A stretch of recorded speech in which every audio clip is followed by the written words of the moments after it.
dia, boa tarde, boa noite. Esse é o podcast Ciência de Fato. Eu sou João Alves. E eu sou Jason Ghisolfi. E hoje conversamos com o professor Josemar Pedro Lorenzetti. O Josemar é gaúcho, de Caiçara, e ele é licenciado em Filosofia e mestre em Ciências Sociais. Está no Mato Grosso desde 2003 e já trabalhou na Unemate, a Universidade Estadual, a SEDUC e na Unic. Ele é, desde 2012, professor do IFMT, já tendo passado pelos campos de Confresa e de Lucas, do Rio Verde, e desde 2018 ele está em Sorriso. Ele já foi coordenador de vários cursos, vários setores diferentes do campo, em diferentes campos da instituição, e hoje em dia ele ocupa a chefia de ensino do Campo Sorriso. Hoje a gente vai conversar um pouquinho sobre isso e sobre filosofia da ciência. Então aumente o volume que a nossa conversa começa agora.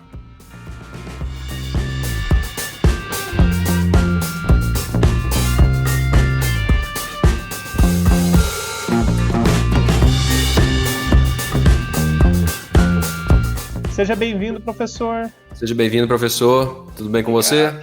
Tudo bem. Então tá bom. Então conta um pouco aí pra gente, pros nossos ouvintes, sobre o Rio Grande do Sul. Você veio do Rio Grande do Sul para o Mato Grosso há tanto tempo e já rodou esse estado. Fala um pouco aí pra gente da sua caminhada, por favor. Então, sou filho de agricultores no Rio Grande do Sul que não tiveram oportunidade de estudar, e eu fui um dos primeiros a sair, ir para a capital estudar. E depois de formado, então, eu me vi na situação de desempregado. E aí alguém falou, olha, Sorriso, Mato Grosso, tem local para trabalho. Isso era lá em 2001. E então, vim para cá conhecer em outubro, e novembro eu já estava decidido a vir morar para cá.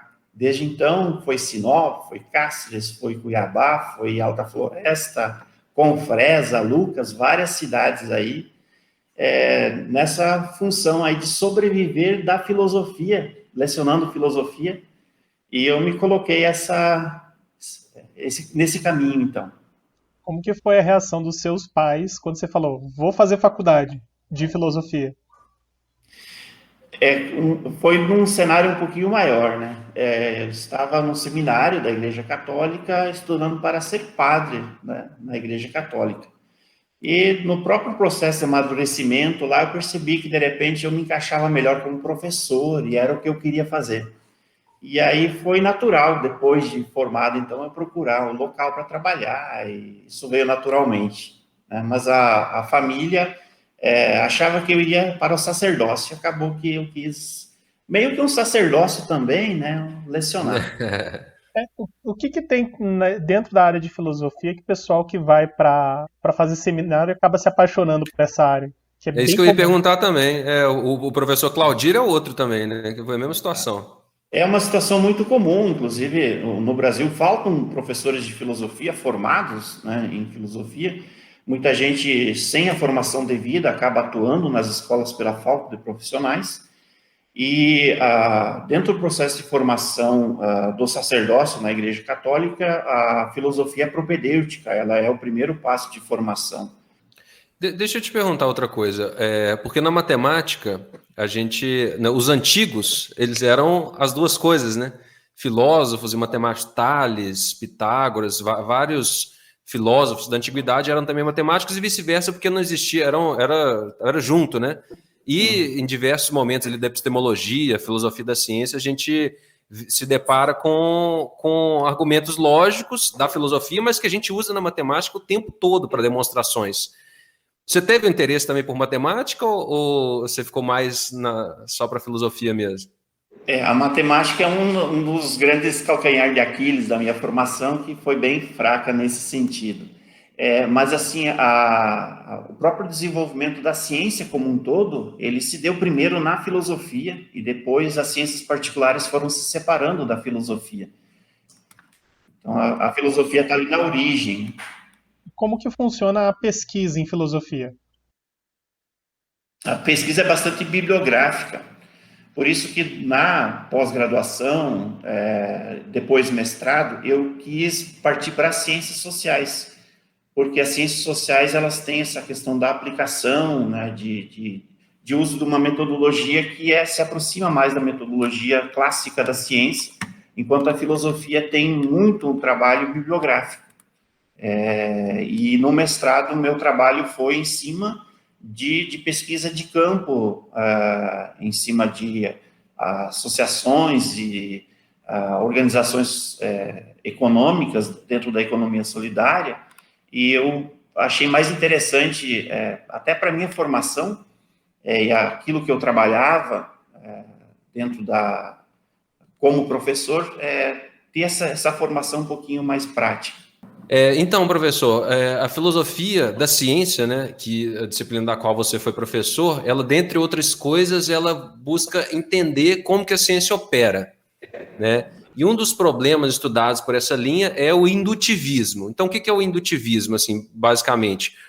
Se você viu 1000 cisnes brancos, você não pode garantir que todos os cisnes são brancos. Essa é uma afirmação falsa, porque pode ser que exista um outro cisne, um 11º cisne que não é branco, que é cinza. Né? Então, esse é um problema do indutivismo que o Karl Popper analisou com o problema do falseamento. Todo problema na ciência tem que ser falseável.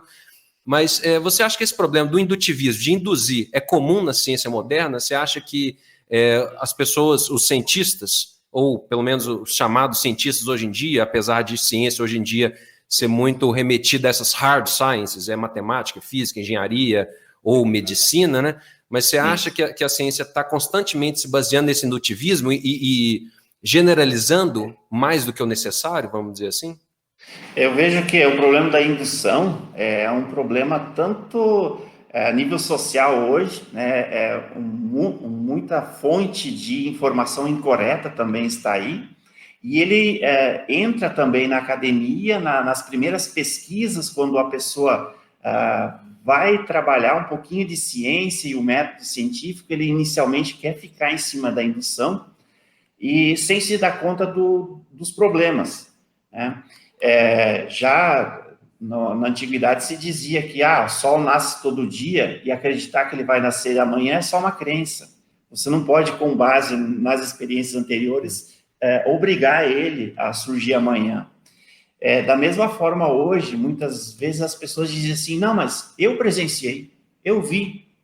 Tá, mas se de repente aquilo que tu presenciou e tu viu foi uma exceção? Como é que você pode afirmar que aquilo que você viu foi regra? Né? Então, aí muito dos problemas do senso comum e dos erros que você tem hoje por aí, as pessoas repetindo erros, baseado numa experiência, né? E a ciência como um todo, ela não conseguiu se desprender desse método. Aliás, o método da indução, ele foi colocado lá na antiguidade por Aristóteles como o método ideal. Você veria vários casos particulares e daí tiraria uma regra geral para o funcionamento do todo e para sempre. Mas e se tua observação foi falha? E, de certa forma, nós na ciência temos esse problema metodológico, por isso que a indução, há um bom tempo, ela já foi substituída, né? O método hipotético dedutivo funciona melhor e ele precisa de muito mais criatividade. E a ciência hoje não se faz sem criatividade. Quer dizer, você não é simplesmente um cara que cataloga uma série de eventos para depois generalizar. Não, às vezes o que você vê é uma exceção, só que aquela exceção pode ser uma inspiração para você perceber algo fixo, contínuo e duradouro. Mas você não conseguiu ver aquilo de fato, né? Você conseguiu, com base na sua criatividade, perceber que há uma lei aqui, e que eu posso agora esboçar isso em uma teoria, mas que às vezes o cientista, ele também não consegue ser o observador perfeito. Até porque se colocar na posição de observador perfeito é meio prepotente, e nós, como cientistas, sempre temos que ter bastante humildade. E aí, como o Popper falou, nós muitas vezes devemos buscar o erro, para, de repente, depois de confirmado todos os erros, aquilo que sobrar vai ser um acerto. Então, a metodologia é, sim, um debate filosófico, e é um debate filosófico presente na academia. Por isso que hoje grandes experimentos científicos ainda contam com colaboração de filósofos. Porque o que é saber e o método de conhecer é um problema filosófico. A gente ainda não sabe o que sabe. Eu me amarro nesses debates filosóficos, assim. Eu vi uma pessoa falando uma vez que a próxima revolução que a gente vai viver não é uma revolução tecnológica mais, vai ser uma revolução social. Porque as perguntas, e daí a importância que vai ser demandada de profissionais de ciências sociais, de filosofia, porque essas pessoas são boas em fazerem perguntas. Então, a próxima revolução vai ser uma revolução mais das ciências humanas, e essas pessoas vão estar muito presentes porque elas fazem as perguntas que a gente precisa, né? Entender, ou, né? E seguir nesse caminho. Me preocupa, atualmente, a gente sempre lutou por acesso à informação. Nós, como professores, basicamente, durante muito tempo, fomos as pessoas que disponibilizávamos informação para as pessoas. Me preocupa que, ultimamente, a informação se democratizou, mas isso não significa que o conhecimento tenha se democratizado. Porque me parece que as pessoas estão mais perdidas hoje do que estavam há muitos anos atrás. Há 20 anos atrás, nós falávamos assim... tal emissora de TV não é confiável. Aí hoje eu vejo a pessoa querendo definir uma informação confiável a partir de 200 contatos que ela tem num grupo de conversas instantâneas. Quer dizer, qual que é o nosso nível de confiança atualmente? A gente tem menos do que tinha há 20 anos. Há 20 anos atrás a gente tinha uma enciclopédia que era atualizada a cada 15, 20 anos, e que todo mundo sabia que a informação estava desatualizada. Nós, como professores, tínhamos que atualizar as pessoas. Hoje as pessoas têm a última informação, mas aí elas não sabem focar naquilo que é importante, focam coisas desnecessárias, temas acessórios, temas que não são centrais, e as pessoas não sabem delimitar qual que é o alcance daquele problema que elas supostamente estão tendo.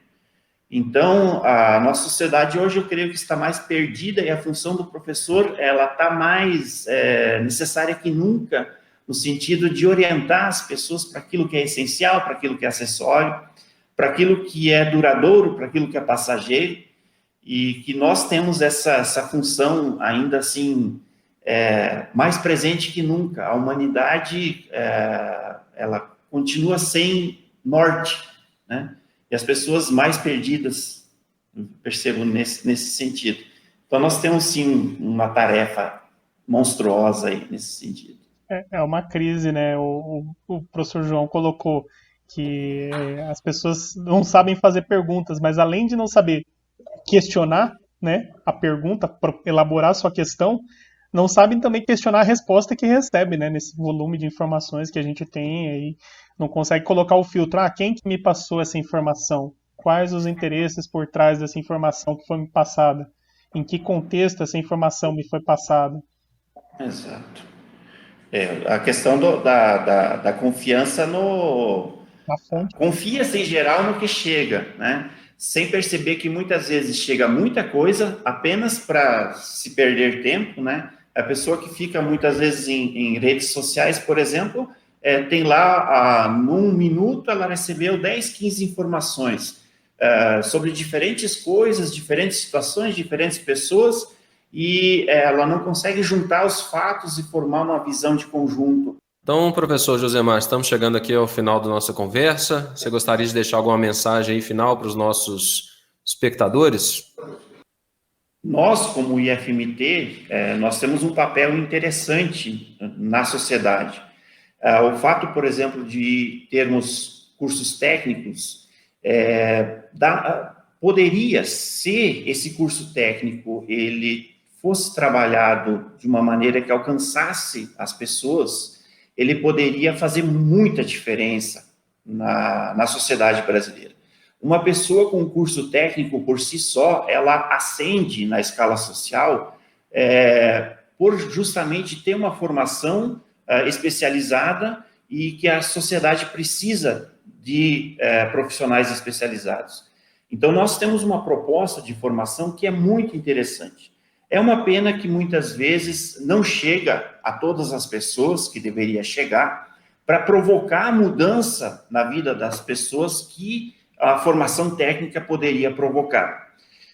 Então, nós temos um desafio muito grande ainda de chegar nas camadas sociais que hoje nós não chegamos, de ofertar formação técnica para mais pessoas, e nesse sentido nós temos um papel institucional de nos democratizar, no sentido de tornar mais acessível as vagas que nós temos para aquelas pessoas cuja formação técnica pode fazer uma diferença. Nós percebemos que hoje na sociedade nós temos inúmeros profissionais sem formação. E, de repente, seria o diferencial que nós poderíamos, um papel que nós poderíamos cumprir para melhorar a sociedade.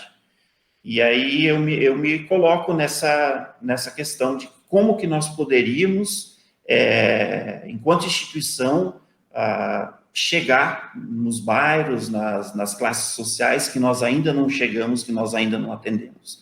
Então, eu vejo essa uma necessidade do Instituto, hoje, aqui em Sorriso, especialmente, que ele poderia fazer uma contribuição maior, né, para que as pessoas pudessem mudar de vida, assim como eu mudei de vida quando tive acesso à instrução, mas que mais pessoas pudessem ter essa chance. Eu acho que esse papel nós, IFMT, ainda temos a cumprir aqui em Sorriso.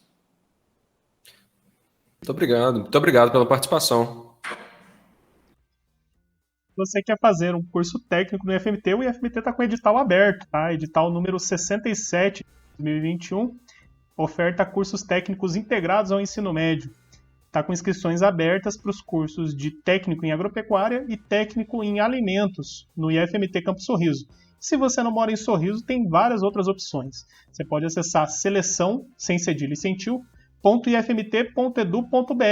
No nosso portal de seleção tem esse edital, esse processo seletivo de cursos técnicos integrados ao ensino médio, e também outros editais, como, por exemplo, a seleção de vagas para os cursos superiores do IFMT. Também várias opções em Sorriso, também em outros municípios onde o Instituto Federal está presente.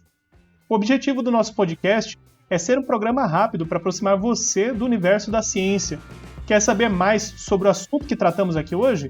Envie uma mensagem para o nosso podcast nas mídias sociais, @podcast Ciência de Fato no Instagram e também @podcast Ciência de Fato no Facebook. E se você está nos acompanhando pelo YouTube, escaneie o código aí do lado para se inscrever no podcast e receber no seu celular as notificações sobre os próximos episódios. Nessa primeira temporada do Ciência de Fato, nós temos a proposta de um episódio semanal, publicado toda quinta-feira. Então, até a próxima!